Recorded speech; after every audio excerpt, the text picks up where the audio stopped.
Apat ang nasugatan sa banggaan ng isang jeep at truck sa Quezon City. Sinisisi ang aksidente sa driver ng jeep na nagtangka pa umanong tumakas. Makibalita tayo kay Oscar Oida.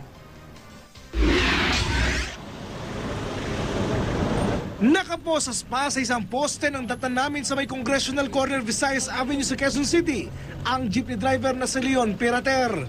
Tinangka raw nitong takbuhan ang aksidenteng kinasangkutan sa lugar. Yun nga lang, naharang siya ng mga responding police. Apat sa mga pasahero ni Pirater ang sugatan, kabilang isang batang lalaki.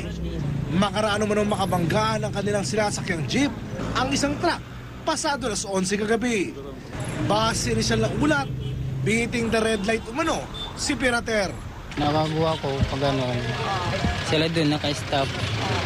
Biglang tumawid yung jeep. Tapos?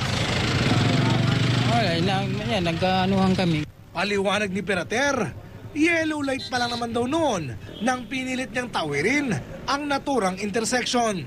Gusto ko lang po makatawid agad kasi may pasahero po. Nagabol po ako sa pasahero. Wala pa kasi akong boundary. Iba naman ang kwento ng kanya mismong mga pasahero. Yung jeep naman, sinalubong niya, pinilit niya na makapasok kami.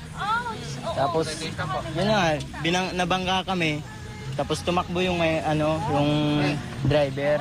Ang masaklapan yan, wala man lang may pakitang lisensya si Pirater.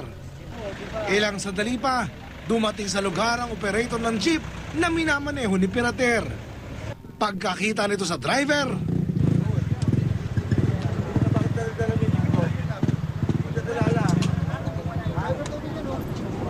paano naman daw di sasama ang kanyang loob?